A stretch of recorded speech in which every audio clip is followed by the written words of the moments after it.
축복된 성찬일 거룩한 절기를 하나님께서 허락하여 주셨습니다. 오늘 이 성찬일 절기를 통해서 그리스도처럼 우리도 변화 있고 영원한 천국으로 성찬할 수 있다는 이와 같은 믿음들을 다 가질 수 있는 시간이 되길 바라겠습니다. 오늘 여러분과 더불어서 성찬일과 하나님과 동행하는 자라는 주제를 가지고 하나님 말씀 살펴보도록 하겠습니다. 이 성찬일은 2000년 전 예수 그리스도께서 감람산에서 성찬하신 그 영광을 기념하는 절기가 되겠습니다. 그리스도께서는 인류의 죄를 짊어지시고 십자가에 희생하시고 피 흘려 돌아가셨습니다. 돌아가신 지 사흘 만에 미리 예언하신 대로 부활하시고 또 40일 동안 당신이 살아나셨다는 것을 여러 많은 사람들에게 친히 증거하시고 나타내시며 40일 만에 감람산에서 제자들이 보는 데서 하늘로 올리우셨습니다. 직접 예수 그리스도의 십자가에 운명하시는 광경도 보았고 부활하신 그 상황도 보았고 또 하늘로 올리우신 광경까지 보니까 제자들은 믿지 않을래야 않을 수 없는 하나님께서 큰 믿음을 가질 수 있도록 그렇게 또 축복을 주셨습니다.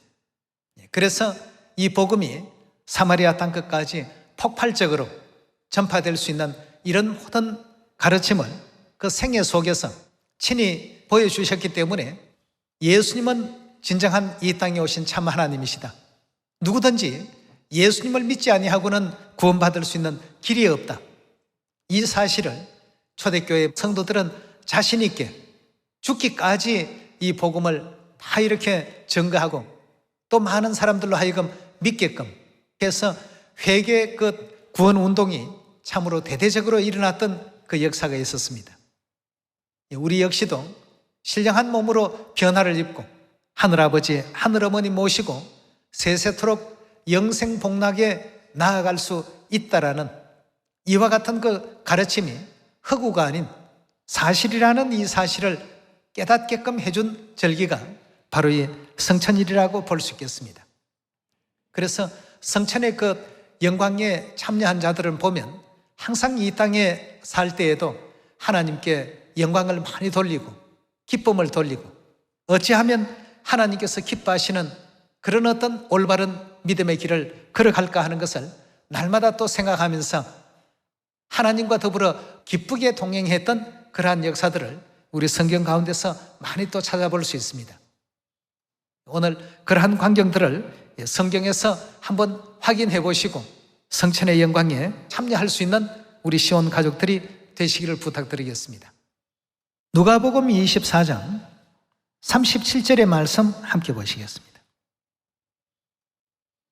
저희가 놀라고 무서워하여 그 보는 것을 영으로 생각하는지라 예수께서 가라사대 어찌하여 두려워하며 어찌하여 마음에 의심이 일어나느냐 내 손과 발을 보고 나인 줄 알라 또 나를 만져보라 영은 살과 뼈가 없으되 너희 보는 바와 같이 나는 있느니라 했습니다. 예수님께서 돌아가시는 그 광경을 보았던 그 제자들로서는 몸서리치는 고통과 고초와 아픔을 또 겪으시고 창으로 심지어 옆구리까지 찔리움을 당하시는 이런 후에 돌아가신 그 그리스도께서 이처럼 멀쩡히 살아서 부활하셨다는 것은 그 누구도 믿을 수가 없었습니다. 그래서 제자들도 부활 후에 나타나신 예수님을 보고 무서워서 영인 줄로 생각했습니다. 그러니까 예수님께서 하시는 말씀이 두려워하지 말라. 내 손과 발을 보고 나인 줄 알라. 그리고 나를 한번 직접 만져봐라. 이렇게까지 확인시키시는 장면을 볼 수 있습니다. 그 다음 우리 47절로 넘어가겠습니다. 또 그의 이름으로 죄 사함을 얻게 하는 회개가 예루살렘으로부터 시작하여 모든 족속에게 전파될 것이 기록되었으니 너희는 이 모든 일의 증인이라. 볼지어다 내가 내 아버지의 약속하신 것을 너희에게 보내리니 너희는 위로부터 능력을 입혀올 때까지 이 성에 유하라 하시니라. 예수께서 저희를 데리고 베다니 앞까지 나가사 손을 들어 저희를 축복하시더니 축복하실 때 저희를 떠나 하늘로 올리우시니 저희가 그에게 경배하고 큰 기쁨으로 예루살렘에 돌아가 늘 성전에 있어 하나님을 찬송하니라 했습니다. 예수님께서 부활하신 광경, 또 예수님께서 성천하시는 광경, 이 모든 내용들을 제자들이 직접 목격하고는 정말 이 세상에 이런 어떤 기적은 없습니다. 사람이 만들어낼 수 있는 현상은 결단코 아니었습니다. 이런 광경을 보고 제자들은 큰 믿음을 갖게 되었고, 예수님이야말로 진실로 이 땅에 오신 참 하나님이시오, 우리의 참 메시아요, 구원자요, 그리스도라는 사실을 확신하고 누구라도 예수님을 믿으면 다 죄 사함 받고 천국 갈 수 있다라는 이와 같은 소식을 널리 또 전파하기 시작했던 것이죠. 오늘날 이 시대도 우리가 해야 할 일을 2000년 전 제자들이 어떻게 이 복음에 대한 것을 전파해야 되는가를 직접 보여주는 이와 같은 광경이라고 볼 수 있겠습니다. 그래서 그리스도께서 2000년 전 승천하셨다는 사실을 이건 그냥 책 속에 있는 어떤 내용이라니 생각하지 마시고, 오늘 여러분들이 보시고 제가 보는 이 앞에서 그리스도께서 죽은 자 가운데서 부활하시고 하늘로 올리우셨다, 한번 그 장면을 상상해 보십시오. 하나님이 아니시고는 하실 수 있는 일입니까? 절대 할 수 없는 이와 같은 놀라운 부분들을 제자들이 목도하고는 큰 믿음을 갖고 예수님에 대한 이 복음을 사마리아 땅끝까지 나아가서 전하게 되었던 것입니다. 그렇게 되니까 복음이 전파되는 곳곳마다 그리스도에 대한 소식을 다 전해 듣고 믿는 사람들이 날로 이렇게 증가되는 놀라운 그 역사가 성경 우리 사도행전 역사 가운데서 많이 찾아볼 수 있는 대목입니다. 우리 사도행전 1장을 한번 열어서 예수님께서 40일 만에 성천하신 그 광경을 한번 더 확인해 보도록 합시다. 3절의 말씀 보도록 하겠습니다. 해 받으신 후에 또한 저희에게 확실한 많은 증거로 친히 사심을 나타내사 40일 동안 저희에게 보이시며 하나님의 나라의 일을 말씀하시니라. 사도와 같이 모이사 저희에게 분부하여 가라사대 예루살렘을 떠나지 말고 내게 들은 바 아버지의 약속하신 것을 기다리라. 요한은 물로 세례 즉 침례를 베풀었으나 너희는 몇 날이 못되어 성령으로 침례를 받으리라 하셨나니라. 저희가 모였을 때 예수께 묻자와 가로되 주께서 이스라엘 나라를 회복하심이 이때이니까 하니 가라사대 때와 기한은 아버지께서 자기의 권한에 두셨으니 너희의 알 바가 아니요 오직 성령이 너희에게 임하시면 너희가 권능을 받고 예루살렘과 온 유대와 사마리아와 땅끝까지 이르러 내 증인이 되리라 하시니라. 이 말씀을 마치고 저희 보는 데서 올리워 가시니, 올리워 간다는 것은 하늘로 성천에 가시니라는 뜻이죠. 올리워 가시니 구름이 저를 가리워 보이지 않게 하더라. 올라가실 때 제자들이 자세히 하늘을 쳐다보고 있는데 흰옷 입은 두 사람이 저희 곁에 서서 가로되 갈릴리 사람들아 어찌하여 서서 하늘을 쳐다보느냐. 너희 가운데서 하늘로 올리우신 이 예수는 하늘로 가심을 본 그대로 오시리라 하였나니라. 제자들이 감람원이라 하는 산으로부터 예루살렘에 돌아오니 이 산은 예루살렘에 가까워 안식일에 가기 알맞는 길이더라 하고 했습니다. 자, 이 광경을 이제 제자들이 보고는 너무나도 기뻐서 마가의 다락방에서 이 성천일부터 모여서 열심히 이제 열흘 동안 간구를 올렸습니다. 그리고는 이른빛 성령을 받고 그날부터 이제 폭발적인 하나님의 것 복음의 문들이 확실하게 이제 열리게 된 것이죠. 이른빛 성령을 받고 난 이후부터는 확신에 찬 믿음을 가지고 많은 사람들에게 당신도 믿고 같이 천국 가야 되지 않겠느냐 하는 자연 발생적으로 이제 전도라는 것이 이루어지게 된 것입니다.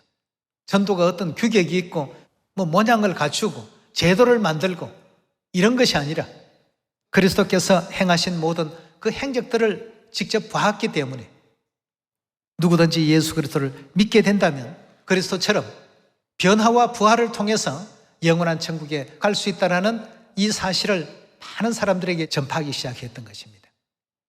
그러니까 사도행전 2장의 오순절 이른비 성령을 받고 날마다 그 제자의 수가 더하더라. 믿음을 갖고 이와 같이 전파를 하니까 전파되어지는 곳곳마다 하루에 3,000명도 하루에 5,000명도 다 아름다운 성령의 열매들로서 누구라도 그리스도 예수를 믿기만 한다면 영원한 천국에 갈 수 있다라는 그리스도의 그 가르침을 온전히 이제 전할 수 있는 이런 계기가 되었던 것입니다.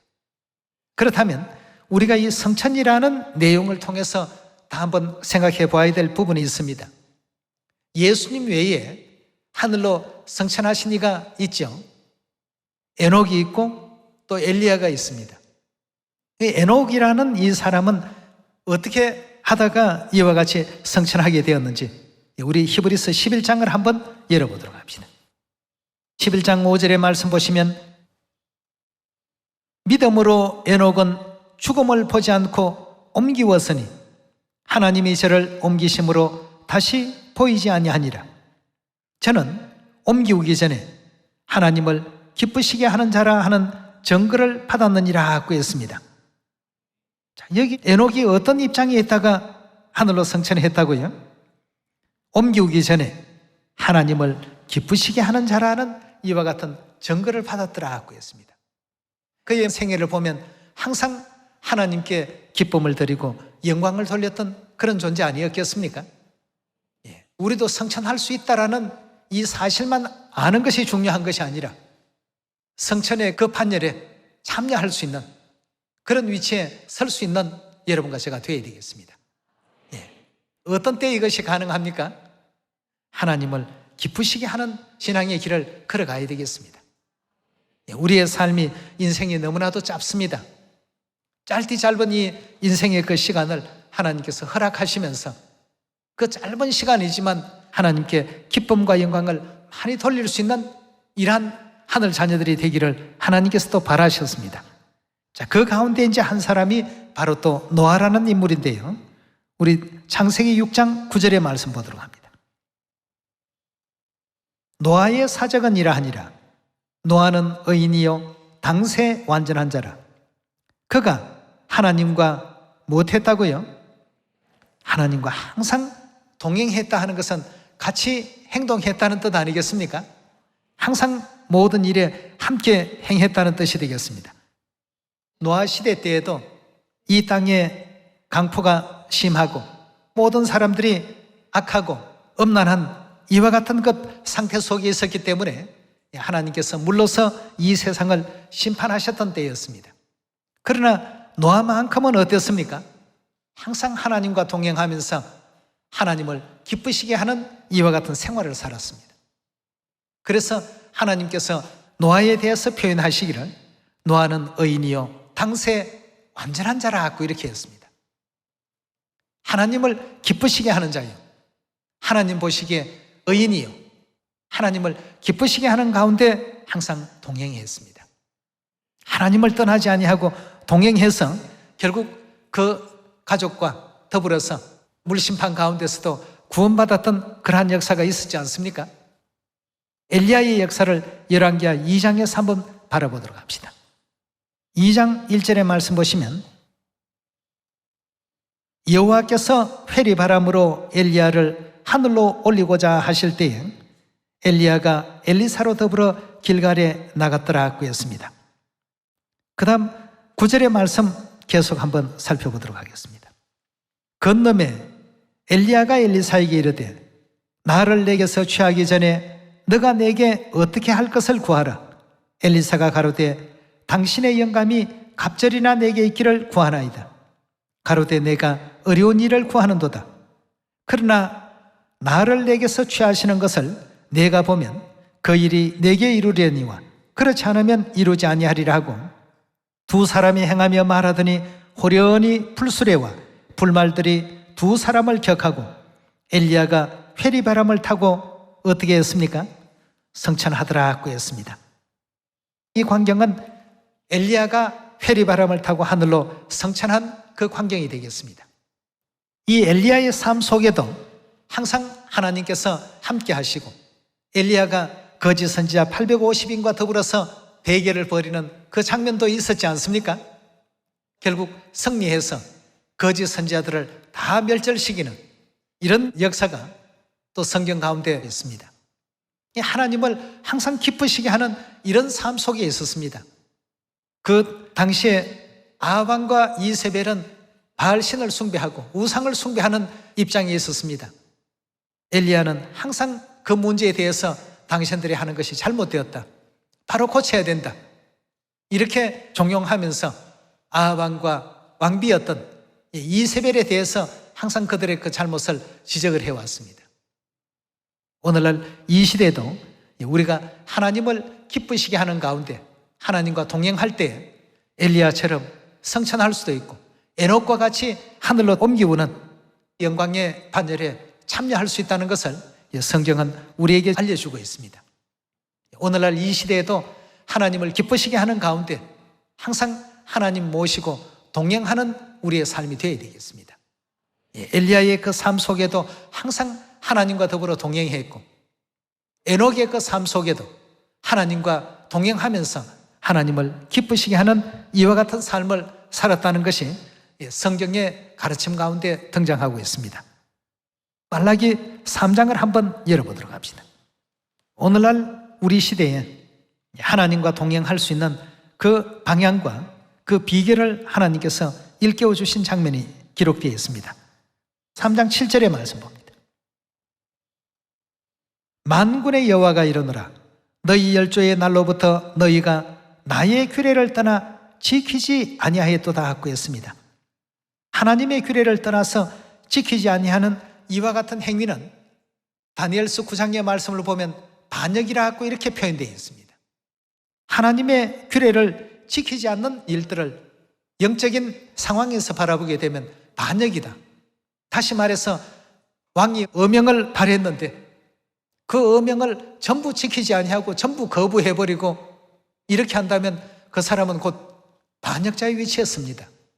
다니엘서 기록 가운데서도 똑같이 그렇게 표현하고 있습니다.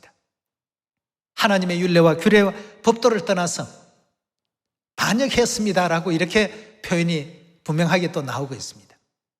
말라기 3장에서도 만군의 여호와가 이르노라 너희 열조의 날로부터 너희가 나의 규례를 떠나서 어떻게 했다고요?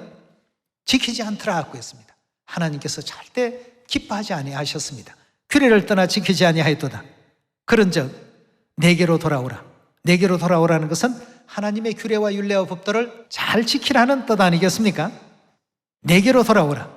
그리하면 나도 너희에게로 돌아가리라 하였더니 너희가 이르기를 우리가 어떻게 하여야 돌아가리이까?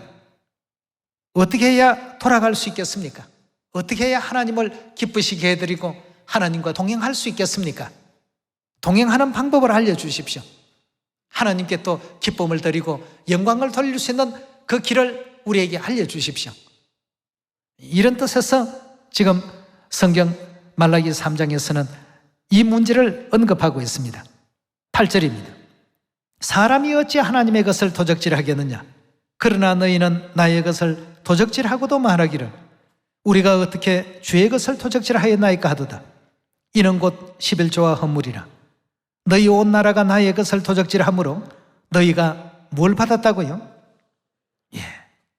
여러분 안식일도 그렇고 유월절도 그렇고 절기도 그렇고 하나님의 규례에 떠나 있다라고 하는 것은 곧 다시 말해서 영적으로 하나님께 대해서 반역하는 이와 같은 일이라는 것을 우리 모두가 꼭 명심해야 되겠습니다.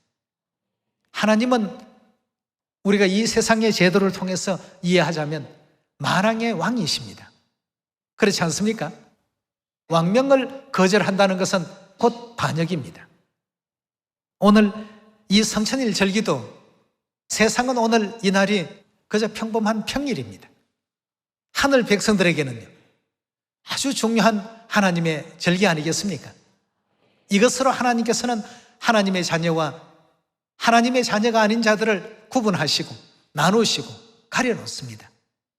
결국 에녹과 같이 성천하고 또 엘리야와 같이 성천할 수 있는 예수 그리스도의 그 성천의 어떤 모습을 통해서 성천의 그 영광에 참여할 수 있도록 우리 하늘 자녀들에게 하나님께서는 뭘 지키라고요?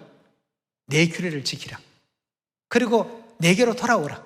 너희 열조와 조상들이 이날까지 나의 규례를 떠나서 지키지 아니했단 말이에요. 그러나 지금부터는 너희들은 내 규례와 율례와 법도를 다 지키란 말이에요. 그리고 너희가 이날까지 내게서 다 물러가 있었고 떠나 있었다. 그러니 많은 사람들이 묻기를 우리가 어떻게 하여야 주께로 돌아갈 수 있겠습니까? 반역한 몸들이 모든 죄 가운데서 다시금 하나님 품으로 어떻게 해야 돌아갈 수 있겠습니까? 예전과 같이 어떻게 회복할 수 있겠습니까? 지금이라도 늦지 않으니까 율례와 규례와 법도를 지키라고 하시는 것이 우리 하나님의 그 뜻이었습니다. 오늘날 이 마지막 시대에는 하나님의 율례와 규례와 법도를 잘 지켜서 하나님께로 돌아가는 자들이 하늘로 성천에 올리올 수 있는 자들이요, 하나님을 기쁘시게 해드리는 자들이요, 하나님과 동행하는 자들이라고 이렇게 볼 수가 있겠습니다. 전 세계 수많은 하나님을 믿노라고 하는 자들이 있지만 어떤 교회에서 그렇게 하고 있습니까? 우리 하나님의 교회에서 그렇게 하고 있습니다. 하나님의 율례와 규례와 법도를 잘 지켜 준행하다가 보니까 그 새 언약의 실체 대신 하늘 어머니도 만나게 되었고 또 하늘 아버지도 알게 되었고, 우리가 뭐 안식일 지키고 유월절 지키는 것만 규례가 아니라 성령과 신부에게 돌아가는 것, 이것도 역시 하나님께서 온 인류를 향해서 주신 마지막 규례입니다. 우리 한번 요한계시록 22장 열어보도록 합시다. 17절의 말씀 보시면 성령과 신부가 말씀하시기를 오라 하시는도다. 듣는 자도 오라 할 것이요 목마른 자도 올 것이요 원하는 자는 값없이 생명수를 받으라 하시더라. 내가 이 책의 예언의 말씀을 듣는 각인에게 증거하노니 만일 누구든지 이것들 외에 더하면 하나님이 이 책에 기록된 재앙들을 그에게 더하실 터이요 만일 누구든지 이 책의 예언의 말씀에서 제하여 버리면 하나님이 이 책에 기록된 생명나무와 및 거룩한 성에 참여함을 제하여 버리실 것이다 하고 했습니다. 이걸 누가 증거했습니까? 20절의 말씀 보겠습니다. 이것들을 증거하신 이가 가라사대 내가 진실로 속히 오리라 하거늘 아멘 주 예수여 오시옵소서라고 했습니다. 성령과 신부께서 오라 하시는도다 하는 이 증거를 누가 했고, 이 말씀에서 더하지도 말고 빼지도 말라, 이 예언의 말씀을 그대로 지키라, 누가 지금 말씀하고 있습니까? 아멘 주 예수여 오시옵소서. 이것들을 증거하게 하신 그분은 예수님이셨습니다. 성자시대 이름은 예수님이셨고 성령시대는요 안상홍님이시고 또 새 예루살렘 우리 하늘 어머니 아니시겠습니까? 에녹이 하나님 기쁘시게 하는 자라는 증거를 받고 하나님과 동행하다가 성천에 했고, 엘리야가 하나님을 기쁘시게 하는 자로서 동행하다가 회리바람을 타고 하늘로 또 성천에 했고, 또 2000년 전 예수님의 그 제자들은 예수는 그리스도라고 증거하면서 때로는 환난도 받고 또 위정자들에 의해서 로마의 어떤 그 압제와 그 핍박도 받아가면서 믿음을 저버리지를 않았습니다. 오늘날 이 시대를 살아가는 우리들도 성천이라는 이 큰 영광이 이루어지기까지에는 그 과정에는 어려움들이 참 많습니다. 평안함만을 추구해서는 안 됩니다. 잠깐의 어떤 고난은 누구에게나 다 있다고 이렇게 말씀을 하셨으니까 어떤 어려움이 있든 환난이 있든 확신 속에서 하나님의 율례와 규례와 법도를 잘 지켜서 영원한 천국에 이를 수 있는 여러분과 제가 꼭 되셔야 되겠습니다. 엘리사는 누구와 동행했습니까? 엘리야와 동행했습니다. 그 엘리야의 영감을 갑절이나 더 받는 축복을 덧입지 않았습니까? 또 여호수아는 누구와 동행했습니까?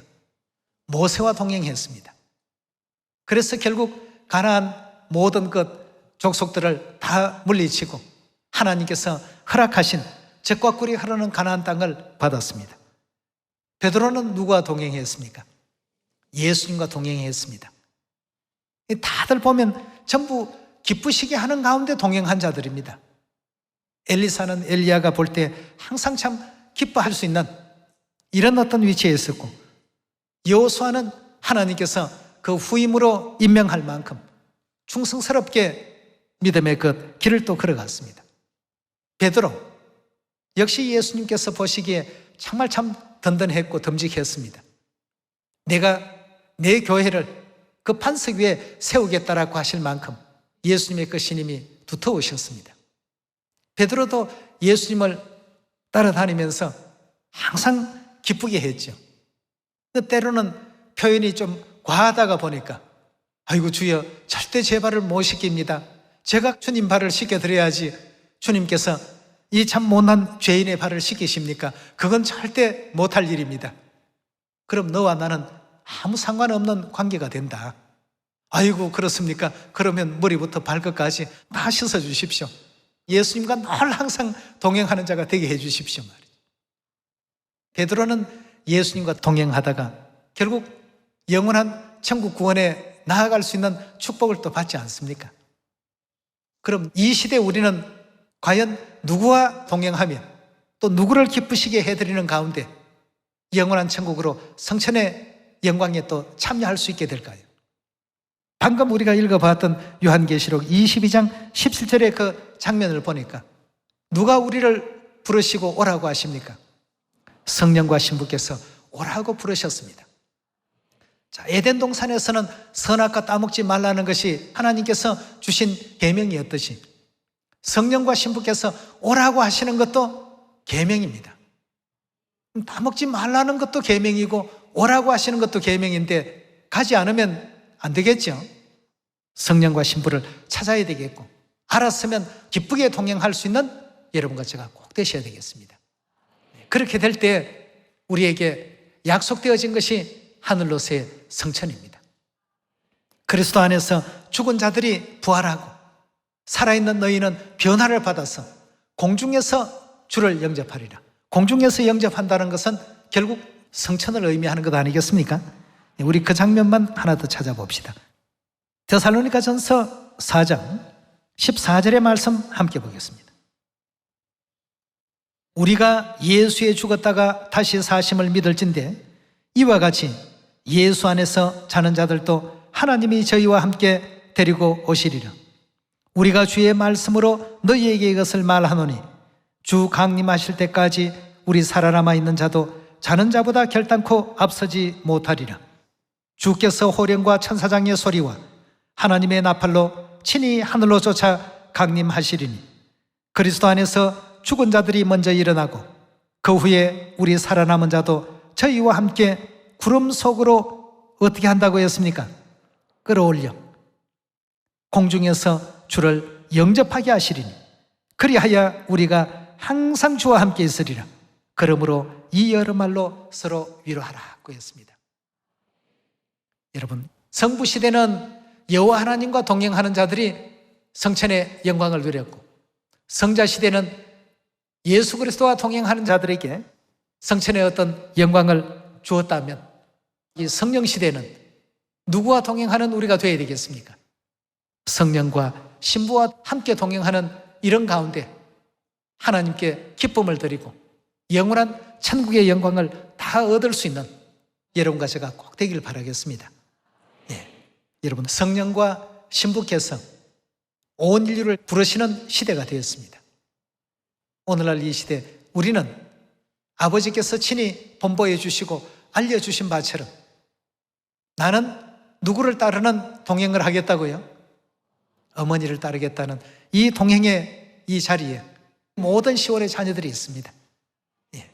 기쁘시게 동행하는 가운데 하늘어머니 모시고 공중에서 아버지를 영접하고 영원한 천국에서 세세토록 영생과 복락을 다 누릴 수 있는 우리 시온의 모든 자녀들이 다 되어주실 것을 부탁드리면서 오늘 말씀 이것으로 마치도록 하겠습니다. 감사합니다.